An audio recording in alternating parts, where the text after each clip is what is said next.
टूटा हुआ कांच कमजोर नहीं जानलेवा होता है। नमस्कार, सुस्वागतम, वेलकम, अभिनंदन। मैं हूं आपके साथ आपकी अपनी होस्ट एंड दोस्त डॉक्टर वायरा की। आपका स्वागत अभिनंदन करती हूं आपके, मेरे और माता रानी के इस खूबसूरत से यूट्यूब चैनल पर। कैसा है मेरा ये संसार? दिन दुगनी रात चौगनी तरक्की करें, माता रानी की असीम कृपा आपके संसार और परिवार पर बनी रहे। ओए होए, सुबह की राम राम। चलिए कार्यक्रम की शुरुआत हमेशा की तरह बिलीव इन कर्मा।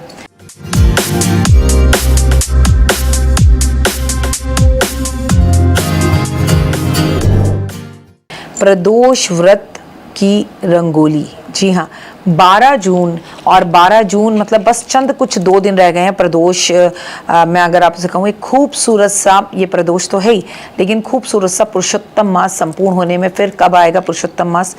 30 साल बाद जिंदगी में भरेंगी धन का रंग। जी हाँ, आज आपको अपनी इस वीडियो में प्रदोष से जुड़ी हुई कुछ ऐसे बातें बताऊंगी। ये प्रदोष जो कि भरी गर्मी के अंदर आ रहा है, ये प्रदोष जो आपकी जिंदगी में पॉजिटिविटी को लेकर आएगा। प्रदोष जो भगवान शिव को समर्पित है, और वो प्रदोष अगर वो पुरुषोत्तम मास का प्रदोष जो 3 साल में एक बार आता है तो कई गुना लाभ देने वाला होता है। धार्मिक मान्यताओं के अनुसार प्रदोष व्रत भगवान शंकर और माता पार्वती को समर्पित है।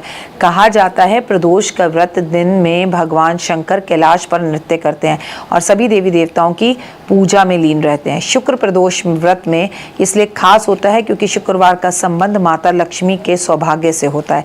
ऐसे में शुक्र प्रदोष का व्रत करने से विवाह में आ रही बाधाएं दूर होती हैं, पारिवारिक खुशियों का संचार होता है और धन से जुड़ी हुई परेशानियों में राहत मिलती है।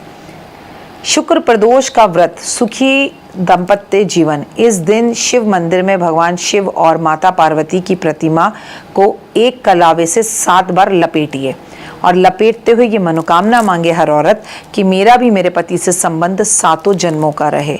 इस जन्म में मैं सदा सुहागन रहूं।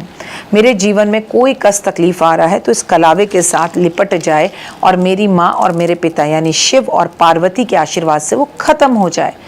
इस कलावे को टूटना नहीं चाहिए। इस उपाय से दाम्पत्य जीवन में खुशियां आती हैं और कोई तीसरा अगर आपके जीवन में हो तो वो भी निकल जाता है। कार्य में सफलता के लिए दूध में केसर मिलाकर शिवलिंग पर अर्पित करने से, शिवलिंग पर जल अर्पित करने से, शिव मंत्र का जाप करने से आपके सारे कार्यों में आपको सफलता मिलती है।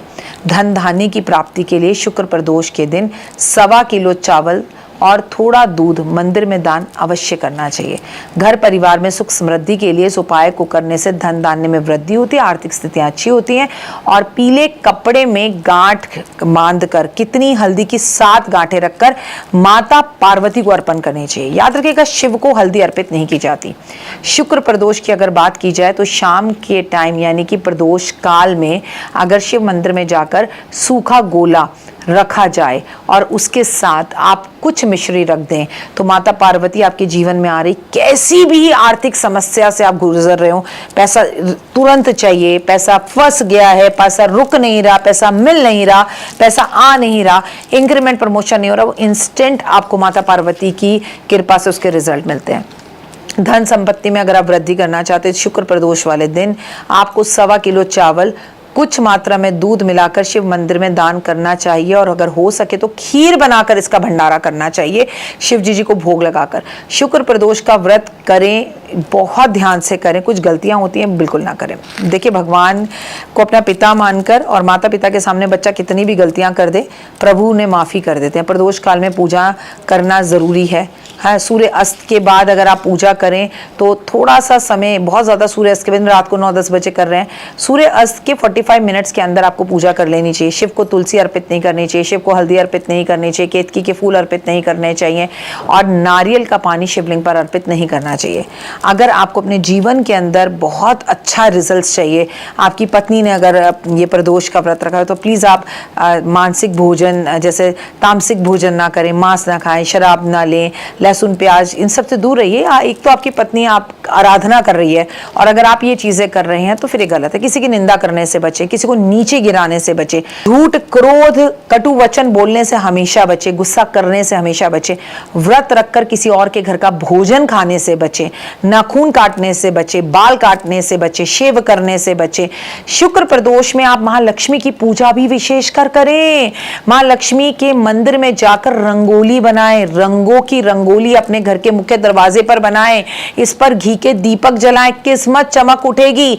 और अगर आप ये काम शिव मंदिर में जाकर करते हैं, पीपल के पेड़ के नीचे जाकर रंगोली बनाते हैं, तो प्रदोष में बनाई गई रंगोली आपके जीवन में जितने भी नकारात्मक प्रभाव है उन्हें खत्म करके आपकी सभी 9 ग्रहों को अच्छा करती है और जीवन में रंगोली रंग लेकर आती है।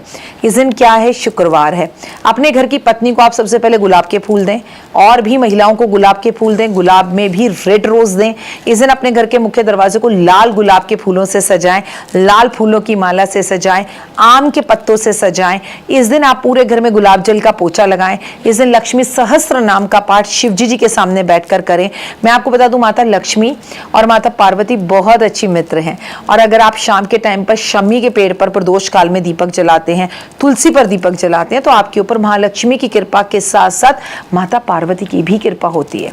प्रदोष एक ऐसा, और वो भी अगर पुरुषोत्तम मास का प्रदोष हो तो अपने आप में लाभ ही देने वाला है।